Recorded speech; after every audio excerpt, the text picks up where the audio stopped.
Boleh kenalan dulu, ini namanya siapa? Perkenalan Bu, nama saya Daniela. Oke, Mbak Daniela. Oke, sebelumnya mohon maaf ya, kita bisa melakukan konseling di tempat ini karena ruangan BK itu sedang dipakai untuk tadi sih ada proyek guru-guru di sana. Nah, di sini kan tadi katanya Mbak Daniela ingin berkonsultasi dengan saya. Oke, sebelumnya saya mau nanya nih, kabarnya Mbak Daniela gimana hari ini? Kurang baik sih Bu, banyak pikiran gitu. Oke, banyak pikiran. Iya. Nah, Mbak Daniela saat ini lagi sibuk apa nih? Saat ini lagi sibuk apa ya Bu? Mungkin kalau saya itu Bu ikut organisasi di itu SMA. Kan saya kan masih kelas 11 ya Bu. Jadi saya pengen kayak ikut-ikut organisasi ekstra kurikuler kayak gitu Bu. Berarti lagi sibuk organisasi ya ini? Iya Bu. Ikut organisasi apa Mbak? Itu Bu, OSIS. OSIS. Ya lumayan sibuk ya kalau OSIS. Iya. Oke, semangat ya buat terus di organisasi itu. Iya. Nah, sebelum mulai konseling nih, mungkin saya jelaskan sedikit tentang asas-asas dan kita juga nanti menyepakati waktu ya. Nah, untuk waktunya sendiri kita sepakati mungkin antara 20 sampai 30 menit. Nah, apakah kamu setuju? Ya Bu, setuju Bu. Oke, kalau kamu setuju tentang kesepakatan waktu, kita lanjut. Saya jelaskan tentang asas konseling ini sendiri.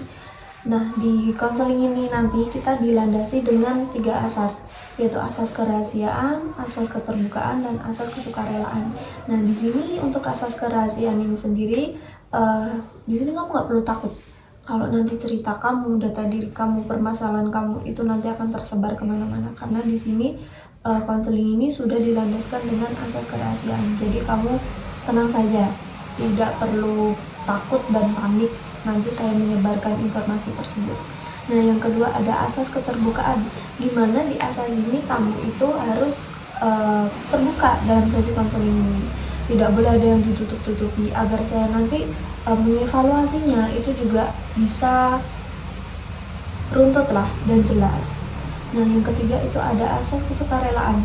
Nah, sebelumnya saya mau tanya nih, Mbak Daniela kesini itu dengan terpaksa atau keinginan Mbak Daniela sendiri? Keinginan saya Bu, karena yaitu saya lagi pengen menanyakan sesuatu hal yang mungkin kayak bagi saya itu apa ya, saya harus gimana ya kayak gitu Bu. Baik, berarti kan di sini Mbak Daniela tidak secara terpaksa ya disuruh ataupun dipaksa oleh orang lain. Oke, sebelum kita mulai, saya mau nanya nih, Mbak Daniela udah siap belum untuk memulai konseling ini? Siap Bu, siap banget. Oke, kalau udah siap, saya mau nanya, kira-kira permasalahan apa sih yang sedang Mbak Daniela hadapi saat ini? Ini Bu, jadi tuh saya tuh merasa di salah satu mata pelajaran yang kimia yang di itu Bu, yang diajar Pak Arif itu tuh rasanya tuh kayak belum bisa masuk sama sekali gitu loh Bu, di pikiran saya. Kayak nilai saya selalu jelek banget kalau di kimia tuh. Saya nggak tahu Bu, karena apa, karena kan memang itu kan gurunya itu kan juga TPDS, itu kan apa ketat banget gitu loh Bu. Terus kayak lihat dia tuh juga takut banget gitu rasanya. Terus karena dia itu orangnya kayak disiplin banget, cara jelasinnya tuh kayak cepet banget gitu loh Bu. Kayak apa ya, dan saya tuh udah berusaha les juga Bu, les kimia, cuman ya gitu belum bisa masuk, nilai saya masih jelek gitu loh Bu. Saya kayak gimana, padahal nanti kalau kimia itu kan kayak penting banget ya Bu nilainya kalau untuk masuk kuliah. Itu Bu yang buat saya tuh bingung harus gimana. Oke, yang dapat saya tangkap dari cerita kamu itu tadi kan terkait kebingungan kamu dengan salah satu mata pelajaran yaitu kimia yang diajar oleh Pak Ari ya tadi. Nah itu karena cara penjelasan dia yang menurut kamu itu juga jelasin secara cepat. Nah itu memang agak susah sih, saya paham ya terkait hal itu karena kan pemahaman tentang cara penyerapan ilmu setiap orang itu kan beda-beda. Iya. Ini adalah tantangan bagi kamu juga untuk bisa bagaimana caranya supaya tetap bisa paham dan mengikuti mata pelajaran tersebut. Nah, saya mau nanya nih, sejak kapan kesusahan itu muncul? Susah mencerna pelajaran kimia itu muncul?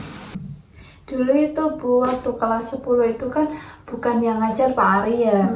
Jadi tuh rasanya masih enak-enak aja Bu, karena kayak dijelasin satu persatu dari kayak tabel A ke tabel B itu gimana, kayak atom ini dengan ini kalau bertemunya gimana. Jadi dijelasin satu-satu gitu loh Bu, kayak pelan-pelan.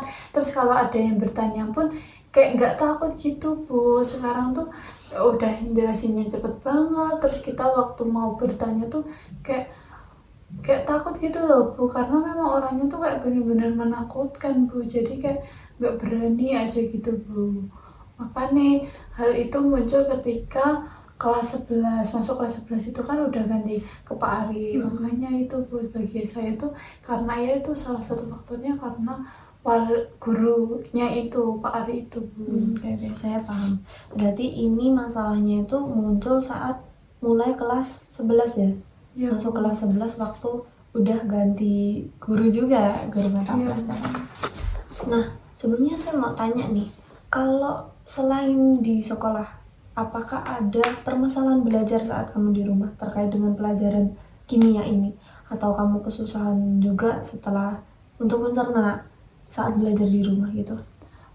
Kalau belajar di rumah itu Bu, mungkin agak susah fokusnya, soalnya kan di rumah saya kan rame ya Bu, rame, keluarga saya banyak, terus ditambah lagi saya habis dari sekolahan belum terlalu memahami materi tersebut, terus sampai di rumah udah ketemu keluarga udah kayak melupakan itu Bu mata pelajarannya. Terus habis itu kan waktu mengerjakan tugas jadinya bingung Bu, akhirnya apa, buka Google gitu Bu.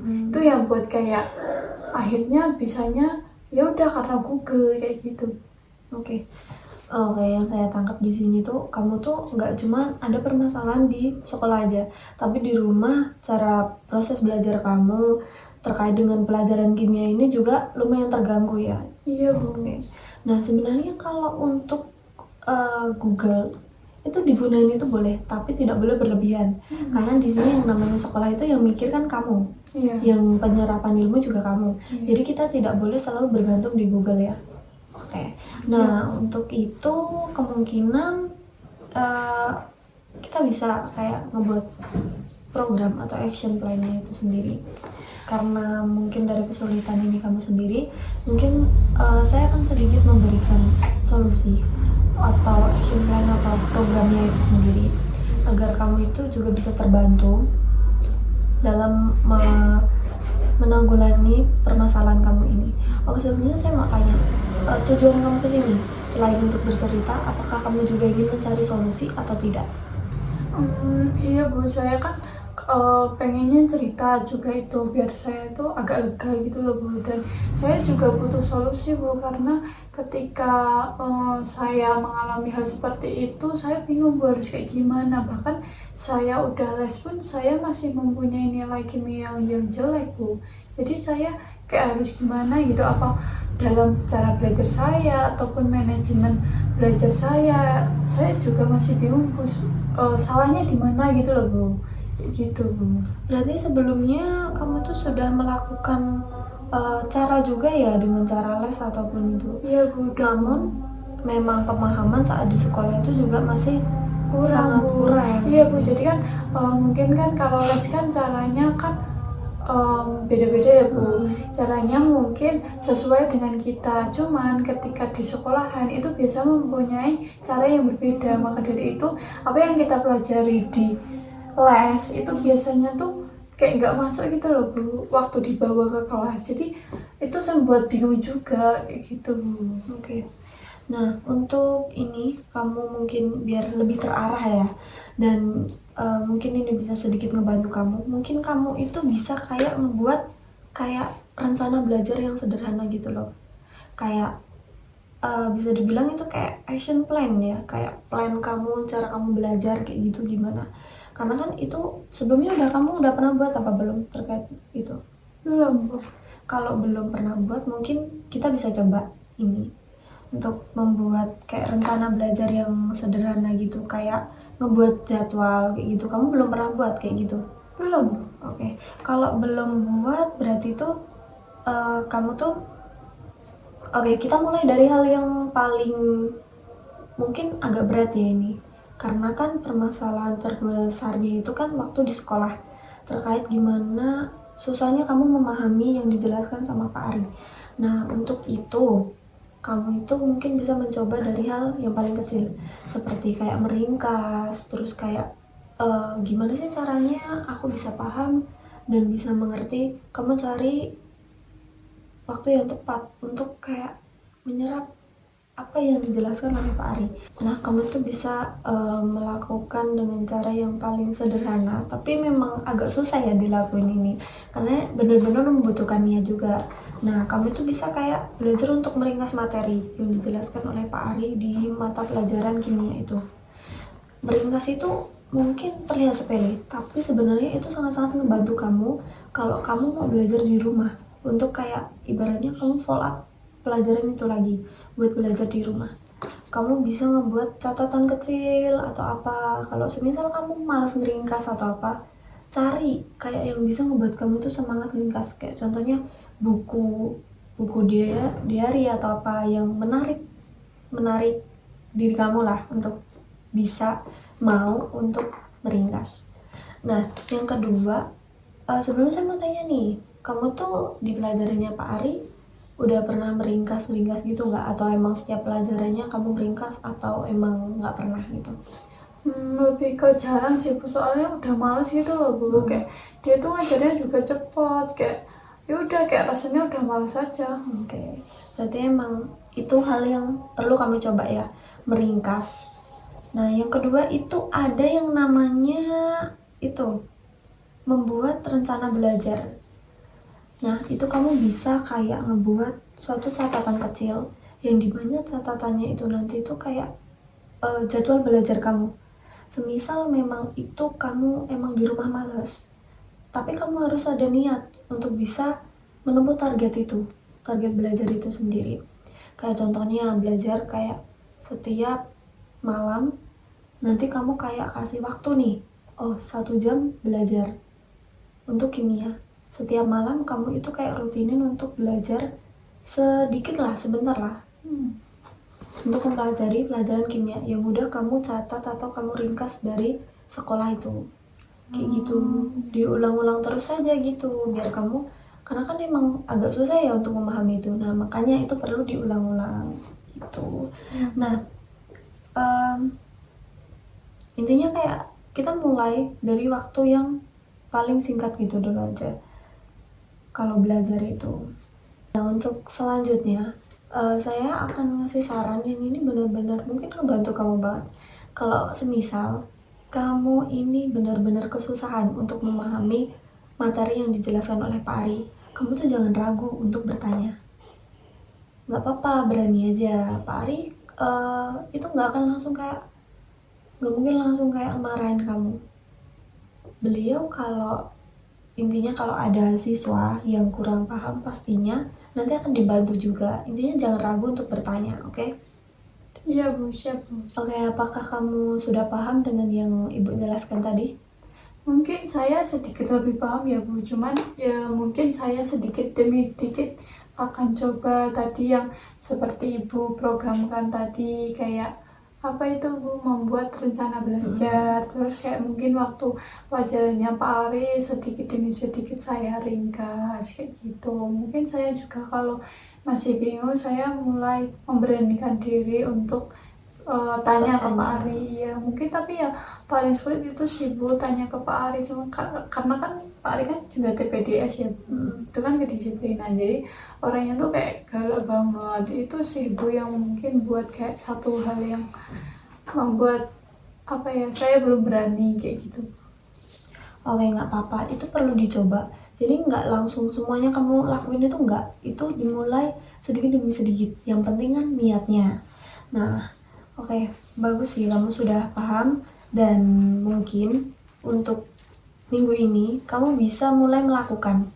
Mungkin nanti malam ataupun besok kamu bisa mulai lakukan ya. Dan jangan lupa untuk setiap perkembangan yang kamu lakukan itu bisa kamu catat. Ya Bu ya. Kayak contohnya yang tadi, rencana belajar itu tadi. Mungkin nanti kamu juga bisa, kalau udah ada perkembangan, kamu bisa menunjukkan ke saya juga. Ya Bu, baik Bu. Nanti semisal kamu masih juga kesulitan untuk mencerna materi yang diberikan oleh Pak Ari, mungkin nanti kamu bisa bilang ke saya akan bantu untuk menyampaikan itu kepada Pak Ari. Dan saya nanti mungkin akan sedikit berkoordinasi dengan beliau tentang cara mengajarnya. Nanti akan saya bantu sebisa saya. Jadi kita bakalan lebih mengkomunikasikan semuanya lah, demi kenyamanan siswa juga. Oke, dari yang saya sampaikan itu tadi, mungkin habis ini apa yang akan kamu lakukan? Habis ini mungkin kalau yang saya lakukan itu ya Bu, yang dari awal-awal dulu, kayak kalau mata pelajarannya Pak Ari itu mungkin saya ringkas demi ringkas, sedikit demi sedikit dulu lah Bu. Terus nanti waktu saya di rumah nanti bisa buat itu Bu, rencana belajar kedepannya seperti apa, begitu. Oke, bagus. Kamu sudah paham dan kamu sudah menemukan solusinya itu sendiri. Saya dapat menyimpulkan bahwa di sesi konseling ini, kamu itu mengalami yang namanya kesulitan memahami materi dari salah satu mata pelajaran dan salah satu guru ya, yang Iya. yaitu tadi. Nah, untuk rencananya sendiri, kamu akan mencoba untuk meringkas, untuk mencoba untuk berani berbicara dengan guru dan yang lain-lain. Iya Bu. Ya. Mungkin ada yang ingin kamu ceritakan lagi? Enggak Bu, itu dulu. Mungkin nanti kalau ada lagi saya kesini lagi ketemu Ibu. Gitu Oke. aja. Berarti nanti kedepannya saya lihat perkembangan kamu ya. Baik Bu.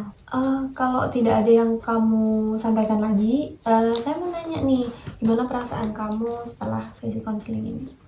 Mungkin saya lebih itu sih Bu, ada gambaran kedepannya itu seperti apa. Terus waktu mata pelajarannya Pak Ari itu saya harus kayak gimana, mungkin ada sedikit lebih gambaran lagi Bu. Dan perlu saya coba gitu Bu. Itu kayak buat tantangan bagi saya gitu Bu. Bagus kalau kamu memang sudah paham dan sudah tahu yang akan dilakukan nantinya.